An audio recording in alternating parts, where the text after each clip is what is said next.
There's snakes in space? There's literally everything in space, Morty. Now get the back in the car. Hey guys, Kiwi here. In this video, I'll be breaking down discussing Season 4, Episode 5 of Rick and Morty, or more specifically, the ending to the episode, along with the post-credit scenes. With that being said, warning of spoilers for Season 4, Episode 5, and let's jump right into this. Computer, you might want to put a rush on this. Morty's starting to look like a 90s Japanese ghost. Cutting corners. So this episode of Rick and Morty stood out to me more than all of the others so far this season, and it's not just because they finally did a time travel episode, it's more about how they actually pulled it off. If it was just a normal time travel story, it wouldn't be all that memorable of an episode, but of course it's Rick and Morty, so everything they do has to have some form of satire to go along with whatever they're parodying or ripping on. Get behind me, I will protect. As you may know, Rick and Morty creators have stated that they'd never include a time travel episode in their show. They would not focus on time travel stories at all, as it's just opening an unnecessary can of worms that they don't want to get into, among other reasons such as it being overused, and they think it's sort of a cop-out. That being said, this episode features time travel for under half of the episode, and during its short time doing so, it gave an entirely different spin on the way entertainment shows time travel to the audience. First off, there's a bunch of snake time travel, which just has its own handful of Easter eggs paralleling our own world. And then there's Rick and Morty time traveling back to themselves in order to fix the situation. In this video, I'll be focusing on the two instances that Rick and Morty talk to their future selves, along with how the ending of the episode and post-credit scene fit in as pieces of the puzzle. So let's recap and go through the episode and focus on the points where Rick and Morty meet with their future selves, and then go through and explain how the time travel timeline actually worked out with them by the end of the episode. Merry Christmas, you Yeah, shitbags! Ghost of Christmas Future, bitches. You idiots. So mean. You guys are mean. After Rick and Morty are attacked by time-traveling snakes, they go to the snake planet to use their time travel device, but when they get there, they realize that it hasn't been completed yet. God damn it, are you kidding me? I thought there'd be a time machine in here. They're not even a quarter of the way through making it. I'm gonna have to invent it for them? I don't know snake math. Rick, realizing that he doesn't have time right now to do this, which is a pun in itself, reminds himself to do it in the future, and just as he does this, his future self along with future Morty with a black eye walk into the room wearing Christmas hats and hand them everything they currently need before rudely leaving. This allows them to fix snake time travel by giving it to them earlier in history and making them go out of control, causing the fourth dimensional police to send them back to the Stone Age.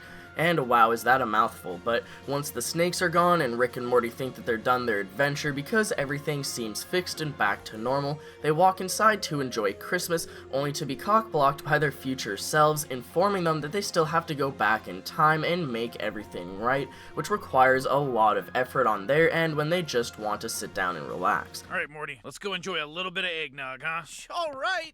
Not so fast, boys. Yeah, I think you might be forgetting something. Merry Christmas, nuts. Get to work. Jeez, I don't see why you have to be smug about it. That's bullshit. not necessary. At this point, Rick and Morty have gone through the entire timeline once properly, and they've reached the ending, but this was just a fake out. Now they have to go through the entire loop again to make things right, when all they want to do is enjoy Christmas, as I said, which is why they're so grumpy meeting up with their former selves, as we saw earlier in the episode. Hey, assholes. You. Takes one to know What one. the heck? Hey man, you okay? No, but you. What? Screw you. So back to at the end of the episode, when Rick and Morty are reminded to go and fix everything instead of enjoying Christmas, they're rudely given Christmas hats to wear as icing on the cake, giving us more of an indication of which Rick and Morty is which, and how their timeline actually lines up. With Rick and Morty now being given the Christmas hats, this leads us to the post-credit scene where we see Rick translating the time travel into snake language so they'll understand it, along with Morty creating the snake costumes for when they drop off the time travel book in the snake pass. Okay, so what are we doing? That book has everything they need to create snake time travel, and they're getting it in 1985, snake time. Now they're gonna do it so early that it won't involve us, and they're gonna be even stupider with it. Huh? And then what? We're removing ourselves from this sloppy, f***ed up story and letting snake time travel eat its own tail. They're so eager to get all of this finished and go back to enjoying Christmas that they just hastily wrap things up, and this brings us to the second and final post-credit scene. Here we see Rick and Morty waiting on the snake planet for their original selves to land from earlier on in the episode so that they can bring themselves the required items that they need in that moment. But right before they go and do that, Man, I wonder why I had a black eye. Morty, shut the up and finally, to answer why Morty has his black eye, we see Rick going to punch him as the ending freeze frames with a Christmas card. Hey, you know what? I feel like we're forgetting something. Oh yeah, thanks for reminding me. Morty, next time stay in the car. No What one. the heck? Hey man, you okay? You know what? You. What? Screw you. This is obviously in reference to and bringing full circle the recurring joke throughout the episode, Morty, stay in the car, get back in the car. Now get the back in the car. Next time stay in the car. Next time stay in the car. So with them impatient for Christmas and Morty now knowing why he ends up with a black eye, which was pretty anticlimactic, no crazy mystery behind that one, Rick just punches him, they walk into the snake building and rudely give their former selves the necessary items needed because they're just sick and tired with the situation, and then they presumably leave and travel back to the original ending of the episode where they're immediately assholes to their former selves again, handing them off all the work that they just did so that they can actually go and celebrate Christmas for real this time. This sucks. Yeah, it's fun until it's you, huh, shitnog? Yeah, have fun snowing those snake costumes together, you little tramp. Haha, you tell him, Morty. I enjoy the way that the Christmas hats and the black eye were just random elements thrown in there to differentiate the three different time-traveling instances of Rick and Morty. First, we have the original Rick and Morty that we follow throughout most of the episode, and then there's the Rick and Morty who are given the Santa hats to wear and they're tasked with fixing the past, along with the finalized versions of them actually going back in through time to meet their former selves when Morty has a black eye, and then they finally get to celebrate Christmas at the end of the episode. I feel like they just wanted a variety between the different Rick and Morty counterparts on screen so no one gets confused, so they did this and made a few jokes out of it. Jeez, you guys don't have to be dicks about it, alright? Yeah, neither did the guys before us, but you know what? They were. Merry Christmas, you Yeah, shitbags. Ghost of Christmas Future, bitches. You idiots. So mean. You guys are mean. So I know I explained all of that a bit slowly as I went through each part of the episode individually, giving my thoughts on it, but if I had to just summarize it all and throw it all on a timeline, this is what I'd say. Rick and Morty go to the snake planet to use their time machine, but they realize it hasn't been completely invented yet. Rick commits himself to making time travel in the future, and just as he does so, his future self along with future Morty walk into the room and hand them everything they currently need: the snake costumes, time travel bracelets, and a time travel book translated into the snake language so they can go into the snake past and give them time travel earlier than ever intended, causing the snake problem to sort of correct itself as they disappear eating their own tails. Rick and Morty return home thinking that their adventure is completed, but learn that although everything is fixed, they still have to go and do a bunch of work to complete the cycle and fix everything in the past so that everything plays out properly. So they go and do all the required work in the garage, and they travel back in time, waiting to give their former selves all of the required items, and as they do so, Morty unintentionally reminds Rick to give him a black eye. Then they go and give themselves the required items that they need, and then they immediately travel back home to go and celebrate Christmas, for real this time, right after insulting their former selves, giving them all of the work to do that they just did. And that's the true ending. So I hope I was properly able to explain that through my ramblings in a way that you guys will understand, and I thought that, visualizing it and putting it up on screen with a sort of timeline to look at will help understand it even more so. Also, real quick, I just wanted to mention that when Rick is making himself remember to create time travel later, it's a spoof on the old Bill and Ted movie with Keanu Reeves. Can we get your dad's keys? Could steal them, but he lost them 2 days ago. After the report, we'll time travel back to 2 days ago, steal your dad's keys, and leave them here. How about behind that sign? That way, when we get here now, they'll be waiting for us.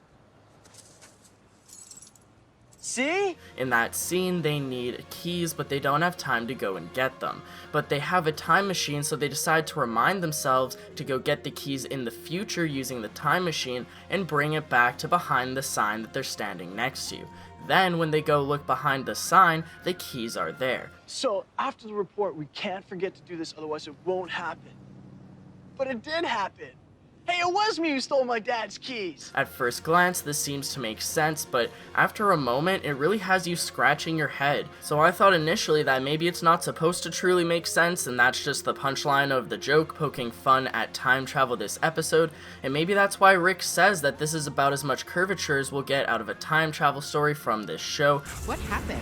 Look, this is better than them attacking us. Also, that's about as much curvature as you're gonna get from a time travel story. You're not really supposed to think too hard into it, which I'm doing, but upon looking at the Bill and Ted scene that this is in direct relation to, many people actually say how that's the most realistic version of time travel, and that's really where I wanted to end off the discussion for this video. I want to know what you guys think about this time travel logic. Does it make sense? And if it does, please let me know what you think about it. You a smart snake, huh? You using tools now, huh? Those tools gonna turn into you manipulating the fabric of shit. Get over here, motherfucker. You think you do? You don't turn. With time. We clearly understand how the timeline of the episode works, with Rick and Morty going back to give themselves the items that they need in order to fix the snake time travel dilemma, and that's what I initially based this video off of, but after thinking about it more and more, it just really boggles my mind, and that's one of the things that I love so much about this show. It really makes me think, whether I'm thinking about time travel or whether I'm thinking about Rick sitting on a toilet. I don't know, it just really gives me a lot to think about, even when it seems like there's not much there initially. In this case though, there's always a lot when it has to deal with time travel, so yeah, let me know what you guys think. In the future, I may discuss all the snake time travel going on, as well as just the snake planet in general and all the parallels to our world. Along with other topics from Season 4, I'm interested in the whole cat and dragon situation from that episode, and then the whole, you know, just existential crisis of Rick sitting on a toilet. It is new for me to be covering this show, and the idea of doing so can seem both extremely fun and exciting, but also overwhelming at times with all the different complex topics that the show includes. That being said, I'd like to take it one topic at a time and see what happens. Yeah, sometimes we'll do classic stuff, you know, other times we'll do whatever. Sometimes we won't even do anything. I'd appreciate a like on the video if you've enjoyed anything I've said today, as I'm always thankful with you guys helping me appease the YouTube algorithm. Subscribe and hit that bell notification for more content on Rick and Morty in the future, and obviously the higher demand that I have for it, the more Rick and Morty discussions we'll do here on the channel in the future. Thank you guys all so much for watching, and until next time, I'll talk to you guys later. Peace out!